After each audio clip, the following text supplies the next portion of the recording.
ನಮಸ್ಕಾರ ಸ್ನೇಹಿತರೆ, ಈಗಲೈಸ್ಗೆ ಸ್ವಾಗತ. ಇವತ್ತಿನ ನಮ್ಮ ವಿಡಿಯೋ ಟಾಪಿಕ್ ಬಂದು ತುಮಕೂರಲ್ಲಿ ಆಗ್ತಾ ಇರೋ ಮೆಗಾ ಪ್ರಾಜೆಕ್ಟ್ಸ್, ಅಪ್ಕಮಿಂಗ್ ಪ್ರಾಜೆಕ್ಟ್ಸ್ ಸರ್ಕಾರದ ಕಡೆಯಿಂದ. ಸೊ ಆ ಪ್ರಾಜೆಕ್ಟ್ಸ್ ಎಲ್ಲೆಲ್ಲಾಗುತ್ತೆ, ಆ ಪ್ರಾಜೆಕ್ಟ್ಸಿಂದ ಆಗೋ ಡೆವಲಪ್ಮೆಂಟ್ ಏನು, ಆ ಪ್ರಾಜೆಕ್ಟ್ಸಿಂದ ಆಗೋ ಇಂಪ್ಯಾಕ್ಟ್ ಏನು ಅಂತ ಈ ವಿಡಿಯೋದಲ್ಲಿ ತಿಳ್ಕೊಳ್ಳೋಣ ಬನ್ನಿ. ಸೊ ಮೊದಲನೇ ಮೆಗಾ ಪ್ರಾಜೆಕ್ಟ್ ಬಂದು Tumakuru international cricket stadium. So ತುಮಕೂರಲ್ಲಿ ಒಂದು ಕ್ರಿಕೆಟ್ ಸ್ಟೇಡಿಯಂ ಬೇಕು ಅನ್ನೋ ಕೂಗು ಸುಮಾರು ವರ್ಷಗಳಿಂದ ಇತ್ತು. ಅದಾದ ನಂತರ ಈಗ ಕ್ರಿಕೆಟ್ ಟ್ಯಾಲೆಂಟ್ ಕರ್ನಾಟಕದಲ್ಲಿ, ಅದಾದ ನಂತರ ತುಮಕೂರು ರೀಜನಲ್ಲಿ ಹೆಚ್ಚಾಗ್ತಾ ಇರೋ ಕಾರಣ ಈ ಕೂಗನ್ನ ಈಗ ಸರ್ಕಾರ ಸೀರಿಯಸ್ ಆಗಿ ತೊಗೊಂಡು ಒಂದು ಇಂಟರ್ನ್ಯಾಷನಲ್ ಕ್ರಿಕೆಟ್ ಸ್ಟೇಡಿಯಂನ ಕಟ್ಟಬೇಕು ಅಂತ ನಿರ್ಧಾರ ಮಾಡಿದೆ. ಅದಾದ ನಂತರ ಬೆಂಗಳೂರಲ್ಲಿ ಇರೋ ಒಂದು ಏಕೈಕ ಇಂಟರ್ನ್ಯಾಷನಲ್ ಕ್ರಿಕೆಟ್ ಸ್ಟೇಡಿಯಂ ಇಡೀ ರಾಜ್ಯಕ್ಕೆ, ಅಲ್ಲಿರೋ ಪ್ರೆಷರು, ಅದಾದ ನಂತರ ಇಡೀ ರಾಜ್ಯದಲ್ಲಿ ಇರೋ ಅದೊಂದೇ ಇಂಟರ್ನ್ಯಾಷನಲ್ ಕ್ರಿಕೆಟ್ ಸ್ಟೇಡಿಯಮ್ಮು. ಆದ ಕಾರಣದಿಂದ ಈಗ ರಾಜ್ಯ ಸರ್ಕಾರ ಇನ್ನೊಂದು ಇಂಟರ್ನ್ಯಾಷನಲ್ ಕ್ರಿಕೆಟ್ ಸ್ಟೇಡಿಯಂ ಮಾಡಬೇಕು ಅಂತ ನಿರ್ಧಾರ ಮಾಡ್ತು. ಅದಾದ ನಂತರ ತುಮಕೂರು ಈ ಕಡೆ ಬೆಂಗಳೂರಿಗೂ ಹತ್ರ ಇದೆ.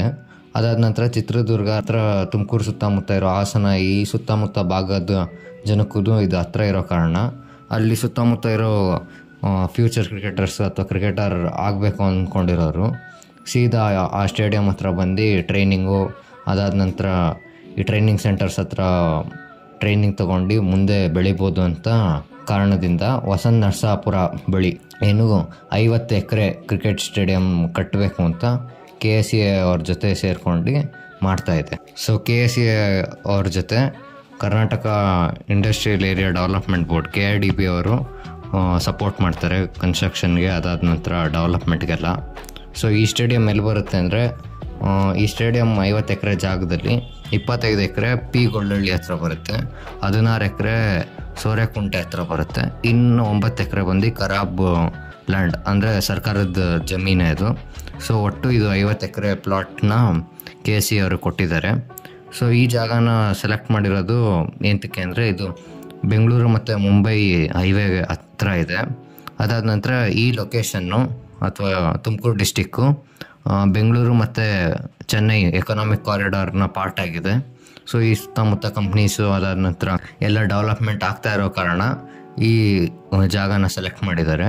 ಸೊ ಇದು ಬೆಂಗಳೂರಿಂದ 75 ನಿಮಿಷದ ಡ್ರೈವಲ್ಲಿದೆ.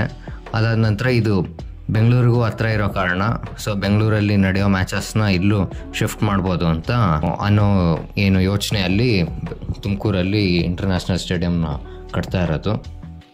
ಸೊ ಹೋಮ್ ಮಿನಿಸ್ಟರ್ ಆದ G. ಪರಮೇಶ್ವರ್ ಅವರು ಈ ಸ್ಟೇಡಿಯಂ ಆಗೋದ್ರಿಂದ ಎಕನಾಮಿಕ್ ಗ್ರೋತ್ ಮತ್ತು ಡೆವಲಪ್ಮೆಂಟ್ ಡಿಸ್ಟಿಕಲ್ಲಿ ಆಗುತ್ತೆ ಅಂತ ಅಂದಿದ್ದಾರೆ. ಅದಾದ ನಂತರ ಇದು state of the art stadium ಆಗಿರುತ್ತೆ, ಇಡೀ ಕರ್ನಾಟಕದಲ್ಲಿ one of the best stadium ಆಗುತ್ತೆ ಅಂತ ಅಂದಿದ್ದಾರೆ. ಸೊ ಇದು ಇಂಟರ್ನ್ಯಾಷನಲ್ ಕ್ರಿಕೆಟ್ ಸ್ಟೇಡಿಯಂ. ಮುಂದಿನ ಪ್ರಾಜೆಕ್ಟ್ ನೋಡೋಣ. ಮುಂದಿನ ಪ್ರಾಜೆಕ್ಟ್ ಬಂದು 4 ಲೇನಿಂಗ್ ಆಫ್ ಶಿವಮೊಗ್ಗ ಮತ್ತು Tumakuru. So existing highway, national highway 206. So ಆ ಪ್ರಾಜೆಕ್ಟ್ ಅಂದರೆ ಆ ಹೈವೇ ಏನಿತ್ತು 2 ಲೇನ್ ರೋಡ್ ಆಗಿತ್ತು, ಅದನ್ನು 4 ಲೇನ್ ಹೈವೇ ಮಾಡಬೇಕು ಅಂತ ಈ ಪ್ರಾಜೆಕ್ಟ್ನ ತೊಗೊಂಡಿರೋದು. ಸೊ ಈ ಪ್ರಾಜೆಕ್ಟ್ 4 ಪ್ಯಾಕೇಜಲ್ಲಿ ಆಗುತ್ತೆ. ಸೊ ಇದು ಮುಕ್ತಾಯದ ಡೇಟ್ ಬಂದು ಇನ್ನೊಂದು 2-3 ತಿಂಗಳಲ್ಲಿ ಈ ರೋಡ್ ಮುಗಿಯುತ್ತೆ ಅಂತ ಅಂದಿದ್ದಾರೆ. ಸೊ ಇದು ಒಂದು ಪ್ರಾಜೆಕ್ಟ್ ಆಗಿದೆ. ಮುಂದಿನ ಪ್ರಾಜೆಕ್ಟ್ ನೋಡೋಣ. ಮುಂದಿನ ಪ್ರಾಜೆಕ್ಟ್ ಬಂದು 10 laning of Bengaluru Tumakuru highway. So Bengaluru Tumakuru highway ನಿಮ್ಗೆ ಆಲ್ರೆಡಿ ಗೊತ್ತಿರೋ ಹಾಗೆ ಅದೇನು ಲಿಮಿಟ್ ಇದೆ, ಟ್ರಾಫಿಕ್ ಲಿಮಿಟ್ ಇದೆ, ಟ್ರಾಫಿಕ್ಗಿಂತ ಜಾಸ್ತಿ ಟ್ರಾಫಿಕ್ನ ಹ್ಯಾಂಡ್ಲ್ ಮಾಡ್ತಾ ಇದೆ. ಸೊ ಆದ ಕಾರಣದಿಂದ ಆ ಹೈವೇನ ದೊಡ್ಡದು ಮಾಡಬೇಕು ಅಂತ ಸೆಂಟ್ರಲ್ ಗೌರ್ಮೆಂಟ್ ಮತ್ತು ಸ್ಟೇಟ್ ಗೌರ್ಮೆಂಟ್ ಸೇರ್ಕೊಂಡು 10 ಲೇನ್ ರೋಡ್ ಮಾಡಬೇಕು ಅಂತ ಅಂದ್ಕೊಂಡಿದ್ದಾರೆ. ಸೊ ಇದು ಇನ್ನೊಂದು ಮುಂದಿನ ವರ್ಷದ ಅಂದರೆ ಆಗಸ್ಟ್ ತಿಂಗಳು ಅಷ್ಟೊತ್ತಿಗೆ ಮಿಡ್ 2025ಗೆ ಮುಗಿಯುತ್ತೆ ಅಂತ ನಿತಿನ್ ಗಡ್ಕರಿ ಅವರು ಹೇಳಿದ್ದಾರೆ. ಸೊ ಇದ್ರ ಟೋಟಲ್ ಕಾಸ್ಟ್ ಬಂದು 844 ಕೋಟಿ. ಸೊ ನೆಲಮಂಗಲದಿಂದ ತುಮಕೂರು ತನಕ ಈ ಹೈವೇನ 4 ಲೇನಿಂದ 10 ಲೇನ್ ಮಾಡಬೇಕು ಅಂತ ಡಿಸೈಡ್ ಮಾಡಿದ್ದಾರೆ. ಸೊ ಇದು 2 ಪ್ಯಾಕೇಜಲ್ಲಿ ಆಗುತ್ತೆ. ಮೊದಲನೇ ಪ್ಯಾಕೇಜು ನೆಲಮಂಗಲದಿಂದ ದಾಬಸ್ಪೇಟ್ ಆ ಸುತ್ತಮುತ್ತ ಇರುತ್ತೆ, ಅಲ್ಲಿಂದ ಸೆಕೆಂಡ್ ಪ್ಯಾಕೇಜ್ ಶುರು ಆಗುತ್ತೆ. ಸೊ ಇದ್ರ ಒಟ್ಟು ಕಾಸ್ಟ್ ಬಂದು 850 ಕೋಟಿ ಹತ್ತತ್ರ. 45 ಕಿಲೋಮೀಟ್ರು ರೋಡು 4 ಲೇನಿಂದ 10 ಲೇನ್ ಆಗುತ್ತೆ. ಸೊ ಇದು ಈ ಪ್ರಾಜೆಕ್ಟು. ಮುಂದಿನ ಪ್ರಾಜೆಕ್ಟ್ ನೋಡೋಣ. ಸೊ ಮುಂದಿನ ಮೆಗಾ ಪ್ರಾಜೆಕ್ಟ್ ಬಂದು ತುಮಕೂರಿಗೆ ನಮ್ಮ ಮೆಟ್ರೋ. ಸೊ ತುಮಕೂರಿಗೆ ಮೆಟ್ರೋ ಬರಬೇಕು ಅಂತ ಈ ವರ್ಷದ ಸ್ಟಾರ್ಟಿಂಗಲ್ಲಿ ನಮ್ಮ ಸರ್ಕಾರ ಏನು ಮಾತಾಡ್ತಿತ್ತು ತುಮಕೂರಿಗೆ ಮೆಟ್ರೋ ಎಕ್ಸ್ಟೆಂಡ್ ಮಾಡಬೇಕು ಅಂತ. ಸೊ ಆ ಪ್ಲ್ಯಾನ್ ಏನು ಪ್ರಪೋಸ್ಡ್ ಎಕ್ಸ್ಟೆನ್ಷನ್ ಆಫ್ ನಮ್ಮ ಮೆಟ್ರೋ ಗ್ರೀನ್ ಲೈನ್ ಫ್ರಮ್ ಬೆಂಗಳೂರಿಂದ ಗ್ರೀನ್ ಲೈನ್ನ ತುಮಕೂರಿಗೆ ಮಾಡಬೇಕು ಅಂತ ಸರ್ಕಾರ ನಿರ್ಧಾರ ಮಾಡ್ತು. ಸೊ ಅದಕ್ಕೆ ಫೀಸಿಬಿಲಿಟಿ ಸ್ಟಡಿ ಮಾಡೋದಕ್ಕೆ BMRCL ಅವರು ಕಾಂಟ್ರಾಕ್ಟ್ನ ಕೊಟ್ಟಿದ್ದಾರೆ. ಸೊ ಫೀಸಿಬಿಲಿಟಿ ಸ್ಟಡಿನೂ ಆಗ್ತಾಯಿದೆ. ಸೊ ಈ ಪ್ರಾಜೆಕ್ಟ್ ಶುರು ಆಗೋದು ಬಂದು ಬೆಂಗಳೂರು ಇಂಟರ್ನ್ಯಾಷನಲ್ ಎಕ್ಸಿಬಿಷನ್ ಸೆಂಟರಿಂದ ತುಮಕೂರು ಬಸ್ ಸ್ಟ್ಯಾಂಡ್ ತನಕ ಹತ್ತತ್ರ 70 ಕಿಲೋಮೀಟ್ರ್ ಬೆಂಗಳೂರಿಂದ. ಸೊ ಇದು PPP ಪಾರ್ಟ್ನರ್ಶಿಪ್ ಅಂದರೆ ಪಬ್ಲಿಕ್ ಪ್ರೈವೇಟ್ ಪಾರ್ಟ್ನರ್ಶಿಪ್ಪಲ್ಲಿ ನಡೆಯುತ್ತೆ ಅಂತ ಅಂದಿದ್ದಾರೆ. ಫೀಸಿಬಿಲಿಟಿ ಸ್ಟಡಿ ಮುಗೀತು ಅಂದರೆ ಡೀಟೇಲ್ ಪ್ರಾಜೆಕ್ಟ್ ರಿಪೋರ್ಟ್ ಅಂದರೆ ಮಾಡಬೇಕು ಅಂತ ಸರ್ಕಾರ ಈಗ ಡಿಸೈಡ್ ಮಾಡಿದೆ. ಸೊ ಇದು ಈ ಪ್ರಾಜೆಕ್ಟ್. ಮುಂದಿನ ಪ್ರಾಜೆಕ್ಟ್ ನೋಡೋಣ. ಸೊ ಮುಂದಿನ ಪ್ರಾಜೆಕ್ಟ್ ಬಂದು ತುಮಕೂರಿಗೆ RRTS. ಸೊ ಸಪೋಸ್ ನಮ್ಮ ಮೆಟ್ರೋ ಫೀಸಿಬಿಲಿಟಿ ಸ್ಟಡಿಯಲ್ಲಿ ಇದು ಫೀಸಿಬಲ್ ಅಲ್ಲ ಅಂತ ಅನಿಸಿದ್ರೆ regional rapid transit system Tumakuru ಮತ್ತು ಬೆಂಗಳೂರು ಮಧ್ಯೆ ಬರ್ಬೋದು. ಎಂತಕ್ಕಂದರೆ ಇದು semi high speed rail line ಆಗಿರೋದ್ರಿಂದ ಸೊ ಡೆಲ್ಲಿ ಹೈದ್ರಾಬಾದಲ್ಲೆಲ್ಲ ಇದು ಈ ಥರ ದೂರದಲ್ಲಿರೋ ಸಿಟೀಸ್ಗೆಲ್ಲ ಕನೆಕ್ಟ್ ಮಾಡಿದ್ದಾರೆ. ಅದೇ ರೀತಿ ಬೆಂಗಳೂರು ಮತ್ತು ತುಮಕೂರು ಮಧ್ಯದಲ್ಲಿ ಮಾಡ್ಬೋದು ಅಂತ ಇದ್ದಾರೆ. ಸೊ ನಾವು ಆಲ್ರೆಡಿ RRTS ವಿಡಿಯೋ ಮಾಡಿದ್ದೀವಿ. ಆ ವಿಡಿಯೋನ ನಮ್ಮ ಚಾನಲಲ್ಲಿ ಚೆಕ್ಔಟ್ ಮಾಡಿ, ಅಲ್ಲಿ ಇದ್ರ ಬಗ್ಗೆ ಡೀಟೇಲಾಗಿ ಹೇಳಿದ್ದೀವಿ. ಸೊ ಮುಂದಿನ ಪ್ರಾಜೆಕ್ಟ್ ನೋಡೋಣ. ಮುಂದಿನ ಪ್ರಾಜೆಕ್ಟ್ ಬಂದು Tumakuru smart city. So Tumakuru smart city ಮಾಡಬೇಕು ಅಂತ ಅಂದರೆ ಏನು ಸಿಟಿನ ರೀಜುವನೇಷನ್ನು, ಅದಾದ ನಂತರ ಸಿಟಿನ ರೀಡೆವಲಪ್ ಮಾಡಬೇಕು ಅಂತ ಈ ಪ್ರಾಜೆಕ್ಟ್ ಮಾಡಿದ್ದಿತ್ತು. ಸೊ ಈ ಪ್ರಾಜೆಕ್ಟಿಗೆ ಫಂಡ್ ಬಂದು ಸೆಂಟ್ರಲ್ ಗೌರ್ಮೆಂಟ್ ಮಾಡುತ್ತೆ. ಅದಾದ ನಂತರ ಒಂದಿಷ್ಟು ಫಂಡ್ಸು ಸ್ಟೇಟ್ ಗೌರ್ಮೆಂಟ್ ಕೂಡ ಮಾಡುತ್ತೆ.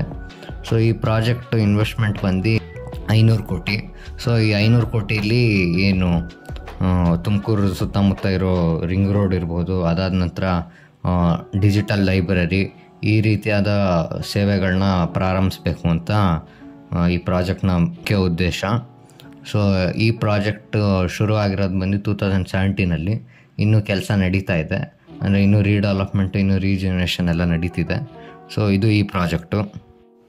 ನಮ್ಮ ನೆಕ್ಸ್ಟ್ ಪ್ರಾಜೆಕ್ಟ್ ಬಂದು water supply scheme for Arsikere ಮತ್ತು ಟಿಪ್ಟೂರು. ಸೊ ನೀರು ಸರಬರಾಜು ಅರಸೀಕೆರೆ ಮತ್ತು ಟಿಪ್ಟೂರು ತಾಲೂಕಿಗೆ ಮಾಡಬೇಕು ಅಂತ ಈ ಪ್ರಾಜೆಕ್ಟ್ನ ಮಾಡ್ತಾ ಇರೋದು. ಸೊ ಈ ಪ್ರಾಜೆಕ್ಟಲ್ಲಿ 2 ಬಫರ್ ಡ್ಯಾಮ್ನ ಕಟ್ಟಬೇಕು ಅಂತ ಸರ್ಕಾರ ನಿರ್ಧಾರ ಮಾಡಿದೆ. ಸೊ ಮೊದಲನೇ ಚೆಕ್ ಡ್ಯಾಮ್ ಬಂದು ಗುರುಸಿದ್ದನ ಕಟ್ಟೆ ಟಿಪ್ಟೂರಲ್ಲಿ ಕಟ್ತಾರೆ. ಸೊ ಈ ಡ್ಯಾಮ್ ಕಟ್ಟೋದ್ರಿಂದ ಕುಡಿಯುವ ನೀರು ಸರಬರಾಜು ಅರಸೀಕೆರೆ ತಾಲೂಕು ಅಂದರೆ ಹಾಸನ ಡಿಸ್ಟಿಕ್ಗೆ ಸೊ ಈ ಡ್ಯಾಮಿಂದ ನೀರು ಹೋಗುತ್ತೆ.